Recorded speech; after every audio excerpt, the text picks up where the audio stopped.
Okay, good morning. Kailangan lang natin mag-post ng parang reaction at saka assessment doon sa statement ni VP Lenny. Sabi ni Vice President Lenny Robredo, meron pa siyang no? The social media daw. Mali yun eh. Anyway, the social media must be made accountable the way traditional media are accountable. May mali na kagad na nakikita tayo dyan, but we'll continue. This way, the social media, mali na naman, users will have a responsibility when posting. Sabi ni Ma'am Lenny.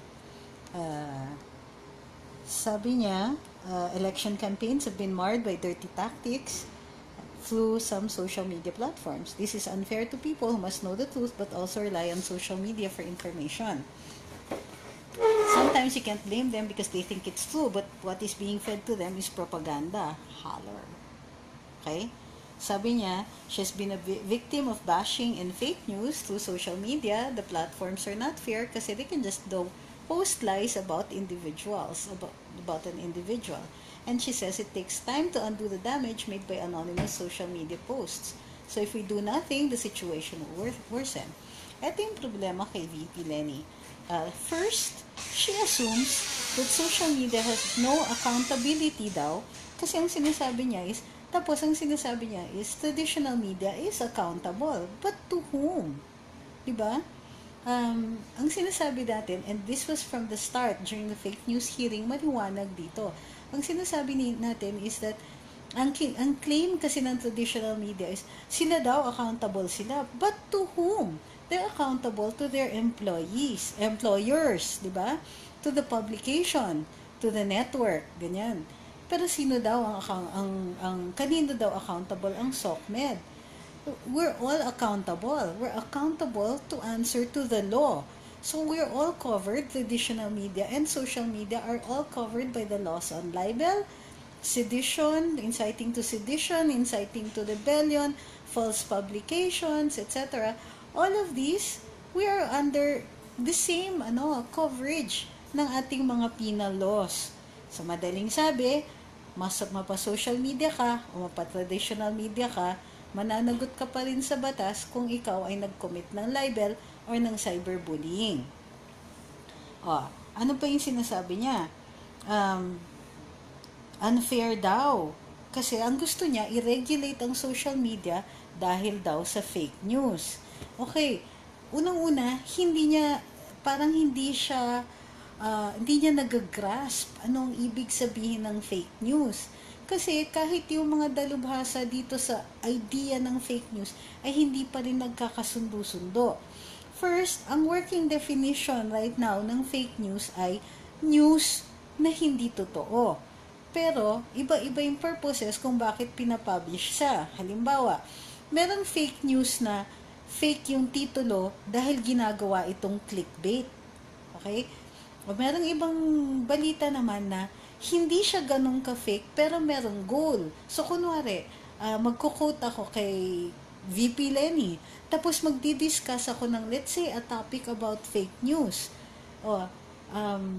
Kung i-interpret ko yung sinabi niya, pwede niyang sabihin na fake news yun, at least by the definition that VP Lenny is laboring under.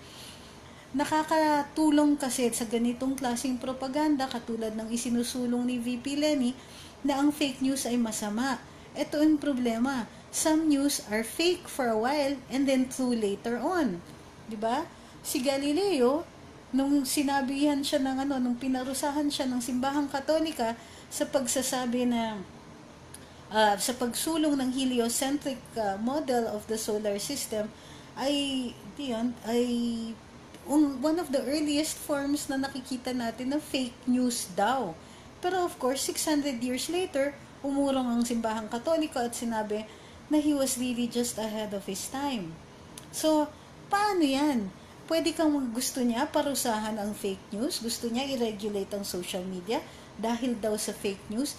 Ang problema nga is that there are sometimes that we will have to make a call. 'Di ba? Masyadong malaki ang latitude dun sa term na fake news. So, tignan yung ginagawa ng Rappler. kay June Magno, director ng PNR. 'Di ba? Ang sabi nila, 713 daw ang ang missed canceled trips ng mga tren sa PNR, when it turns out na misinterpret ng Rappler ang term na canceled trips to unavailable trips. O, paano yan? Can we call Rappler fake news now? Ako, para sa akin, yes, kasi deliberately misleading. At yan ang isang qualification na nakakalimutan ng kabila. Kailangan deliberate ang pag-mislead para maging fake news. So, ewan ko ba, masyado nilang ginagamit itong fake news para masuppress ang freedom of speech ng ibang tao. Okay? At in fact, nililimit yung mga audiences natin supposedly on the ground of fake news, pero iba-iba yung interpretation ng fake news. What it comes down to is VP Lenny is quite possibly pikon. Kasi maraming salita sa kanya. Sabi niya, this is unfair to people who must know the truth, etc. Sometimes you can't blame them because what is being fed to them is propaganda. Wait, are you going to say that propaganda is fake news? Baka kayo yung madali dyan. Tapos, it takes time daw to undo the damage by anonymous social media posts. Bakit? She talks as if traditional media does not itself undertake propaganda. 'Di ba? Lahat naman parang iniisip niya na objective ang traditional media, pero hindi totoo 'yon. Doon pa lang sa pagpipili ng mga storya na ipapublish ng mga dyaryo, namimili na sila kung ano, at doon pa lang may editorial policy na, at doon pa lang nakikita natin ang propaganda. Halimbawa, ang isang himpilan, let's say a radio station or a television network, kapag naglalabas ng news, pero puro masasamang balita tungkol sa presidente, dun pa lang hindi ba propaganda na yon? Are you equating propaganda with fake news that should be punished? Paano yan? Paano yung call na ganyan? 'Di ba? Pero gusto ni VP Lenny magkaroon ng batas punishing propaganda. Ang sinasabi ko, ay nako, sila talagang madadali niyan. But more than that, it shows her own mindset. It shows na wala siyang pasensya sa free speech. Diba? So, and it shows na may pagkapikon siya. Kasi sabi niya, if anybody, ang pinoproblema niya is binabash daw siya. And then, so now, ito yung tanong ko, is bashing fake news? Paano kung totoo? Paano kung may basehan? Paano kung yung conclusions na dinodraw ng mga tao ay dahil hindi mo sinasagot yung mismong paratang ng mga tao? Diba? Let's call a spade a spade. VP Lenny might possibly be hurt about insinuations of an inappropriate relationship di umano kay Congressman Bolet Banal. Now, assuming hindi totoo yon, she denied it only once, pero persistent yung belief ng mga tao dito. Is she going to call this fake news? If she's going to call this fake news, ano ba siya? Ready ba siya? O handa ba siya na idemanda yung mga nagsasabi nun? Kasi right now, meron namang batas sa libel or meron din namang cyber unjust vexation. Kung talagang nasasaktan si VP Lenny, why wait for a law? Ngayon pa lang pwede ka nang maghabla ng libel. Kahit pa sabihin natin na public figure ka, kung sa tingin mo agrabyado ka dahil dininay mo na at wala namang basehan dun sa pag-aakusa sa'yo tungkol sa relasyon mo di umano kay Congressman Bolet Banal, available po ang ating batas the way it is written now. Hindi po kailangan magsulong pa ng panibagong batas. Diba? So, yun yung inaano natin. Ang ina-explain natin dito, mali si VP Lenny on 2 counts. Pwede naman siya, bakit magsusulong ng bagong batas? Meron nga tayong cyber libel. Bakit? Kung merong na sinasabi niya, kung merong mga taong naagrabyado dahil sa di umano'y fake news, bakit hindi siya maghabla or bakit hindi sila maghabla for libel? O, ano pa, hindi niya dinidefine kung ano po ang fake news. In fact, kung meron ditong na vi-victimize ng fake news ay yung fake news na lumalabas doon sa mga major na at sa mga tinatawag natin na traditional media. Kasi nga, ano ba naman ang fake news? Ini-equate nga niya ang fake news with propaganda. Does that mean now, pwede nang pagbawalan ng Inquirer kapag namimili sila ng mga ipiprint nilang mga storya na puro lang pangpapasira sa ating Pangulo? Diba? Paano yung mga yung mga yung mga editorial policies natin, 'di ba? Paano 'yon? Hindi ba libre rin naman ang mga pahayagan na maglabas kung anong story ang gusto nila? O i-equate din yan yung pagpipili ng storya as fake news? Masalimuot yan. Ang problema ni VP Lenny dito is nahihirapan na nga kahit ang mga mahistrado doon sa pagde-define sa limitations ng freedom of speech. Kaya parating sinasabi ng ating mga hukom, we will always err. Dapat kung magkamali tayo dun sa pagbibigay ng mas laganap na kalayaan na magpahayag at magsalita kaysa yung doon sa nililimita natin. So nakikita nyo na, ito yung mas mahalaga. Tingnan niyo kapag tayo feeling natin excessive yung speech ng ibang tao, halimbawa yung ginawa ni Senator Trillanes doon sa sinasabi niya na dapat or mababaril ang Pangulo natin ng ating mga sundalong galit sa kanya, nakasuhan siya ng inciting to sedition. Bakit si VP Lenny hindi niya kaya ipa-workout na lang or na gamitin yung existent na batas, kailangan gumawa pa ng panibagong batas na nagko-concentrate sa fake news? Hindi ba kaya nga nag-fake news hearing dun sa Senado? Dahil precisely, tinitingnan natin kung kayang parusahan yan. Ito pa ang pinoint out natin. Nagtestigo ako dun sa Senado mismo, dun sa committee na chini-chair ni Senator Grace po. At sinabi ko, hindi po problema yung fake news. Hindi po problema yung propaganda kasi nga ang rule free speech. Marami tayong batas. Ang problema dun sa ating batas is hindi nako-cover yung mga anonymous accounts. So, para mapalaganap natin, para maging mas effective yung pag-execute natin ng mga batas na nagpaparusa sa mga excesses ng free speech, kailangan matugis natin yung problema ng anonymity. Diba? Ready na ba tayo doon? Ready na ba tayo na i-require natin ang social media platforms na kailangan tunay na pangalan lang, kailangan magpapresenta ng ID?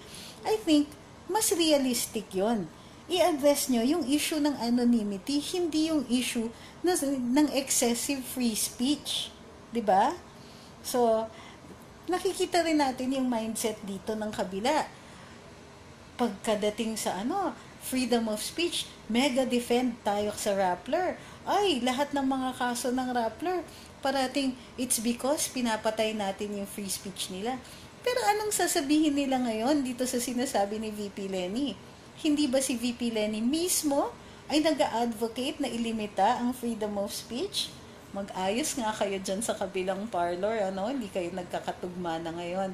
Galit na galit kayo dun sa suppression of free speech. Pero ito, nag-i-insist kayo ng regulation ng social media. Talaga lang. Address nyo yung anonymity kung sa tingin ninyo problema yon. Hindi po problema yung speech. Tsaka good luck trying to define what is fake news. Give up na nga tayo, kaya nga hindi natapos yung fake news hearings ni Senator Grace po. Kasi alam natin na it's going to be difficult to pin people down to a specific an interpretation of what is definition of what is fake news for the purpose of punishing it. 'Di ba? Ano ba? So, ganun lang po. I-recap po natin. Ang sinasabi po ni VP Lenny is kailangan i-regulate ang social media dahil ginagamit daw for propaganda. Ini-equate niya po ang fake news with propaganda, pero mahihirapan po tayo. Kasi by itself, propaganda is not a crime. What's wrong with pushing a goal? What's wrong with advocacy? Diba? Hindi ba advocacy, mai-interpret niyo rin yun as propaganda? Paano yan? Ano pa? Ang sinasabi niya, kailangan ma-address yung damage ng mga ginagawa sa social media. Bakit hindi? Sige, pwede naman i-address yung damage. Di magkaso ng libel. Diba? It takes time daw to undo the damage. Di magkaso ng libel. Meron pa naman libel, hindi naman nawala sa ating batas Sabi ni Annette Alegre, fake news ba nung kumalat na preggy siya? Dapat nag-file siya ng libel while only now naging aware sa fake news. Social media is the thing now. Oo. Hindi, naiinis siya kasi sinasabi niya because some people get their news from social media. So it must be regulated. It must be people on social media must be held accountable the same way daw that traditional media is held accountable. But how do you hold traditional media accountable? You file a libel case. So why don't you do that with social media? Walang pinagkaiba ng accountability except na yung mga reporters ay may boss sila. Diba? Unless sinasabi niyang accountable to something else. Wala naman siyang sinabi.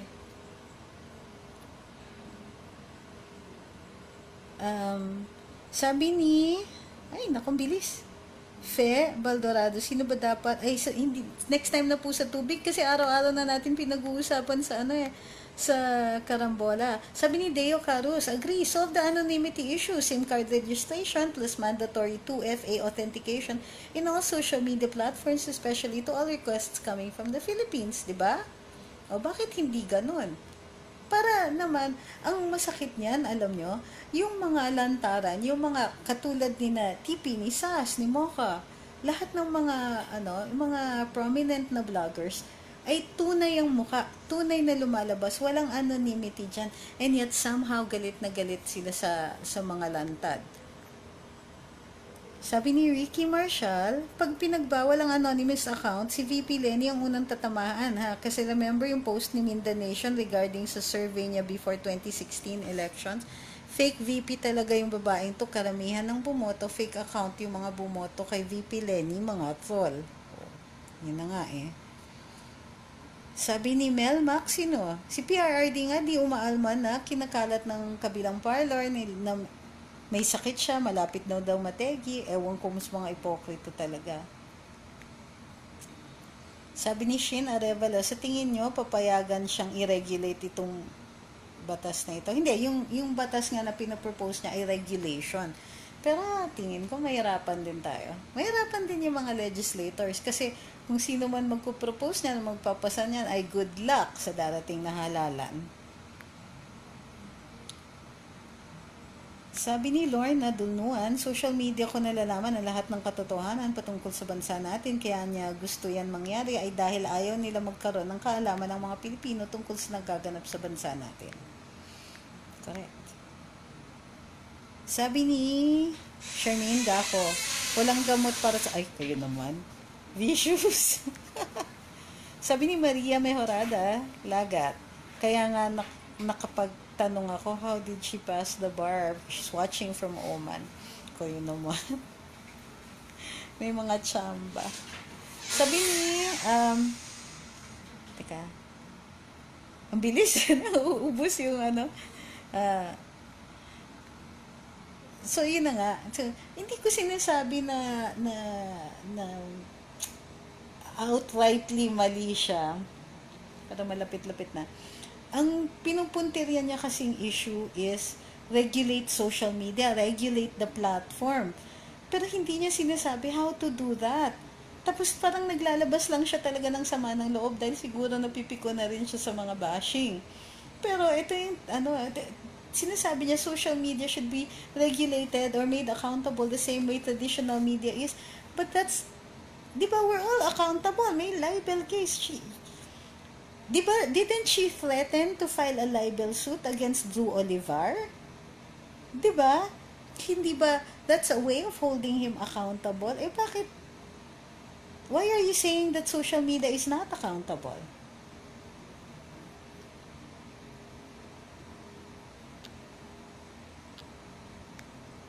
Sabi ni Nia Turner, ayaw lang ni VP na pag-uusapan ang pagka-fake niya. Aray.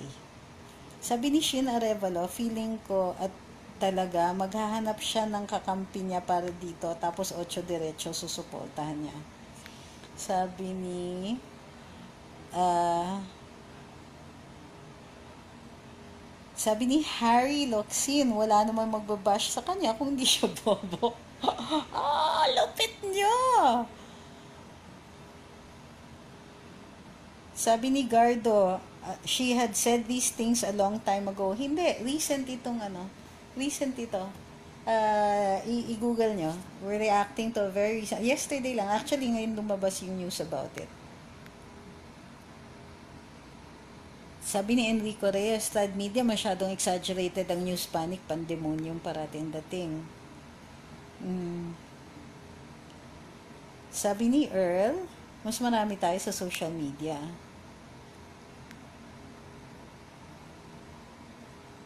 Sabi ni Kristan, accountable tulad ng mainstream, di naman effective accountability ng mainstream media. Oo nga eh. Sabi ni Pimonti, Casis Abad, we're all accountable for what we are doing and saying, Mrs. VP. Sabi ni Aubrey Garir, hindi siya pwede mag-file ng libel case, ayaw niya magsinungaling under oath. At saka she has to prove na what they're saying is fake, diba? Or it's a lie. So, what if she cannot file, for instance, dun sa mga allegations ng relasyon niya supposedly with Congressman Bolet, no? It might bring in too many people. Diba? Can you imagine tetestigo si Congressman Bolet? Diba? That's going to be painful. What about yung mga pagbabash sa kanya? Is she going to say na pag sinabi natin that she's not smart, will she call that fake news? Diba?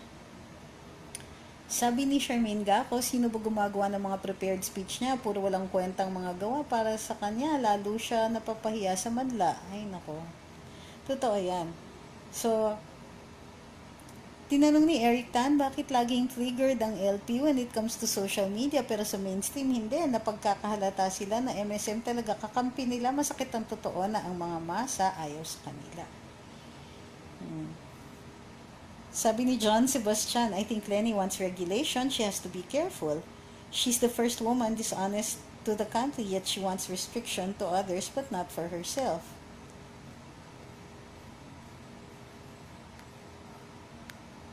Sabi ni Rachel Gar, may issue siya sa anonymous accounts. Unahin ilabas mga admin ng silent no more na kung ano-anong fake news nilalabas. Correct, like I said, for what she's proposing, baka malamang yan, una silang tatamaan. Okay? Sabi ni Don Ranain, it's like FVP is begging for social media swirly. Masokista ba siya? Sabi ni Jerry De Asis, wow, ang lupit mo ha. Please lang, ayusin mong paliwanag mo dahil mahina siyang umintindi. Sabi ni Albert Malona, sorry for my words, pero hindi siya nag-iisip bago magsalita. Totoo ata yung sinabi nilang bobong tao. Sabi ni Ian Lu, bakit pa kailangan ng sanctions ng Liberal Party? Di ba madalas naman mass reporting nila sa mga Duterte supporters? Pro-censorship si Aling Lenny pero si Duterte pa rin diktador. Correct. Diba? Tinatanong ni Harry Locsin, at ano na po ang latest sa VP protest? Wala pa po eh. Sabi ni Peter Flores Serrano, is she sure that the people are on her side or they are all just plainly stupid? Oo nga. Another thing that she likes to mention but does not seem to fully understand is the concept of a troll. Diba? Yung kabilang parlor medyo up in arms ngayon eh, tungkol sa mga trolls daw. Tinatawag nila kasing trolls lahat ng tao na maka-Duterte. Masakit sa kanila apparently. Ang mga naririnig nila sa atin. But a troll really is a person who deliberately tries to get somebody angry. So magpo-post sila ng inflammatory, papasok kung they'll insinuate themselves into conversations. Tapos, pag o kaya magpo-post sila ng inflammatory, trying to elicit angry remarks. It may psychological thing yan eh. Pero that's not what's happening here. When we make political arguments, or when we discuss our public officials, wala naman talaga, well, it's rare na people will just post something deliberately to make the other side angry. Although I must admit na minsan, it's so tempting to do that. Mostly because they do that a lot to us also. But now, it's now becoming, with VP Lenny proposing legislation or regulation, kailangan din natin isipin na, are you trying to say that we need more laws to restrict our speech? Really? Diba?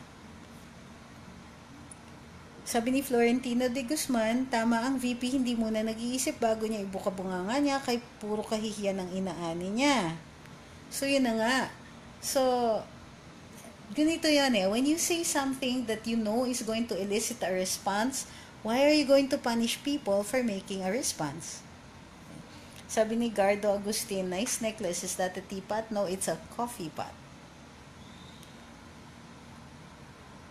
Sabi ni Christina Ausejo, nandito po ako sa Pinas, visit ng family ko. Nice to see you live again. Sabi ni Jane Maria Torres, siguro Lenny's trying to find a way to put down intelligent FB pages like Thinking Pinoy and Luminous, but she failed because she wasn't thinking right. Pansin nyo, di sila makasuhan. Pag kinasuhan kasi sila, mabubuking yung mga ginagawa nila Lenny. Intelligence is hard to beat. Well, sa Luminous, hindi kami nakakasuhan because we try to be fair. Ngayon, yung iba, I'm not saying na yung mga nakakasuhan are unfair. Pero it's easy for the other side to justify yung actions nilang pagkakaso kasi tingin nila hindi fair sa kanila. Pero ako, simple lang eh. Kaya I don't really, even when people bash me, or they say so many things about me, carry lang. In fact, a conversation I had with Attorney Jess Falsis went like this. Sabi niya, uy, I'm sorry dun sa na-post ko about you. Ganun. And I said, no, don't apologize because part of the freedom of speech, we're free speech advocates. So, bati na kami ni Jess Falsis. And in fact, I never really got personally angry at him. Kasi nga, para sa akin, even when we try to offend each other, even when we are offensive, ako, free speech talaga. Diba? Kasi we must be free to be able to say things. Like we want to correct somebody's behavior. Ako personally, I don't like to talk about appearances. Pero pag ako, sinasabihan nila, o pangit yan, it's still free speech. I can't force you to think na maganda ako, di ba? I can't force anybody to think na I look good. And I can't force them to say na hindi ako pangit. But that's part of it. Ayoko ng snowflakery because walang nangyayari pag snowflakes tayo. Wala talaga. We have to be able to get to the point where we can listen to the other side more objectively and more rationally and take apart arguments and make our conversations about politics issue-based. Masaya rin syempre yung sinasabi natin dun sa kabila na, ay, pangit kasi kayo, or bobo kasi kayo, ganyan. Pero, again, papasukin nyo to eh. Papasok kayo sa mga ganitong klaseng diskusyon, tapos gusto ninyo, walang magagalit sa inyo. Pwede ba yun? Diba, it's like legislating human emotions. Pwede ba yun? Sabi ni Ruel Abenes, sino ngayon ang diktador? Diba? Tama siya. Social media is a big help for us to know the truth. The traditional media is a real big problem in the world today. Oo. Ang masakit niyan is traditional media tries to market itself as objective. Parang sabi nila, dito kayo, basahin nyo kami kasi kami objective kami. Wala kaming kinikilingan. Walang kinakampihan. Fearless news. Yada yada.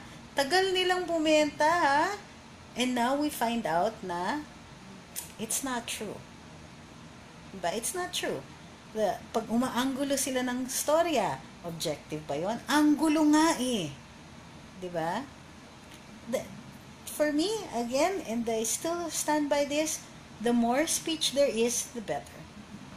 Tapos, tingnan nyo yung video ni Mr. Bean. We must be free to offend people. Paano natin i-correct ang behavior? Paano natin i-correct yung ibang thinking? Paano tayo maglalabas ng impormasyon kung natatakot parati tayo na may ma-offend? Hindi dapat consideration yan. Sabi ni Erlinda Gelbolingo, kung si Lenny Lugaw parang hindi niya alam ang basics, nakakabahala talaga. Sabi ni Marie Ver, nabanggit ni wag pansinin ng snowflakes. Ay, may react pala siya. Sabi ni Rodolfo Malubay, walang integrity ang taong yan. She can't handle her own self. Ginagatungan lang ng mga kasamahan niyang bulok.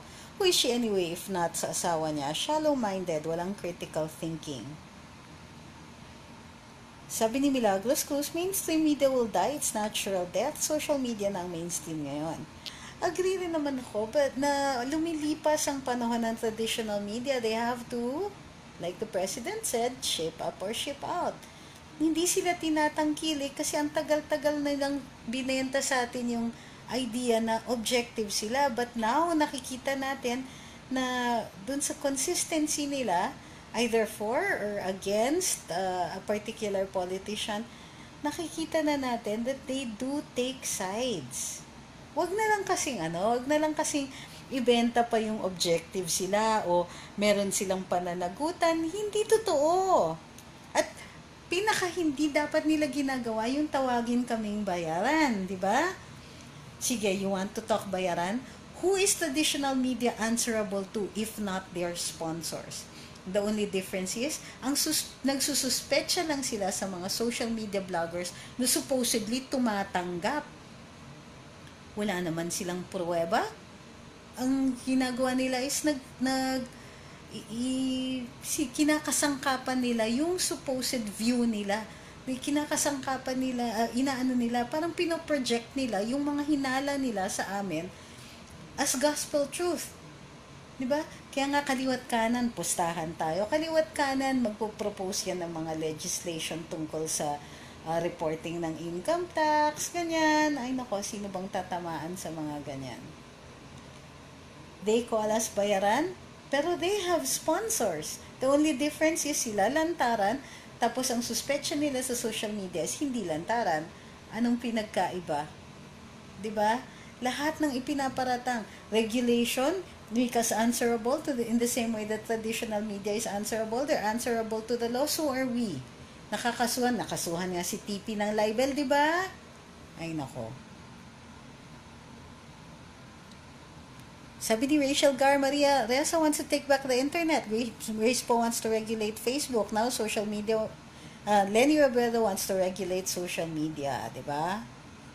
Sabi ni Madel Lustiva, hindi tayo troll. Sabi ni Eric Tan, kaya nga kung may magko-comment na 8 diretso, huwag nyo napatulan at freedom nila yan kung sinong pumapasok, kung sino gusto iboto nila kapag nag-engage na kasi dyan, pumapasok na bobo, tanga gago na ang salita. Tsaka huwag patulan kapag troll lang nagko-comment, tawanan lang kayo niyan, kaya nga di na sila nagre-reply usually. Okay. Sabi ni Lea Gacho, sabi nga ni Sec Panelo, bogus narrative. Oo. Pero pansinin nyo ha, ang Pangulo natin, ang primary advocate ng freedom of speech, ang dami naman pwedeng kasuhan dyan eh. Hindi nila ginagawa. Ang problema dito sa mga nasa kabilang parlor, ang hilig mambatikos, ang hilig mag-snowflake, marami naman pala silang ginagawang mali na sa ilalim ng batas, tapos iiyak pag kinasuhan. Diba? Take your lumps. Ganito lang yan eh. Ako, I'm a primary advocate of this. You do the crime, you do the time. Meron kang kasalanan, gawin mo, panagutan mo yung kasalanan mo. Tignan niyo si Juan Ponce Enrile. Hindi ko sinasabing hindi siya corrupt. Pero nung kinasuhan siya, did you see him try to bribe anybody to keep from going to jail? Diba? He went to jail and he is arguing his case. Panagutan nyo, hindi yung inaapin nila ako. Holy cow. If you want to be in social media, be prepared to be bashed. If you want to be in media, be prepared to show your books, to file your income taxes, to follow the law. Hindi yung i-blame ninyo lahat ng problema ninyo na supposedly on a dictator president. Ano ba? Grow up. Sabi ni Rosario Rehencia, according to President Duterte in his speech last night, the press hates him because he does not come from the elite. He further said he is not the president of the press. Correct, he's president of people. Ay naku. And yeah, it's true na maraming elite or tinatawag na elite, okay, that come from the oligarchy who put up their publications. Mga mayayaman na sila at ang ginagawa nila dun sa publications nila ay para lalong lumaganap ang kanilang influence. Now, suddenly, nagbago yung mundo, hindi nila maipagpalaganap ang influence nila dahil na-check na ng social media. And it goes back again, VP Lenny kasi is a prime defender of the oligarchy. A prime defender of the status quo. At yun yung reason kung bakit gusto niyang i-regulate ang social media. I'm not saying that she will succeed. Marami masyadong tututol dyan. Pero, nakikita natin is, she's prepared to go to that great length kasi napipigon sila.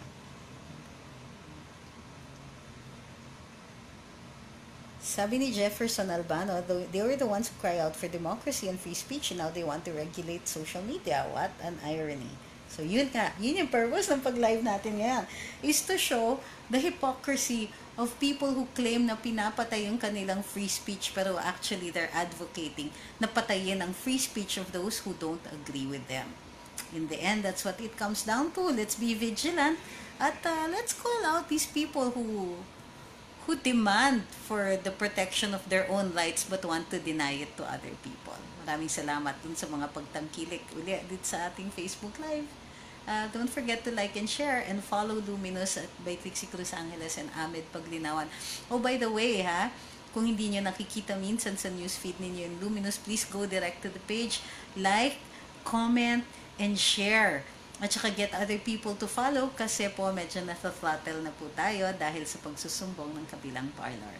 Hindi naman po tayo nag-violate ng Facebook standards, ng community standards, so we're still there. Okay, maraming salamat ulit. Everybody have a good day. May tambayan pa tayo at 12 o'clock.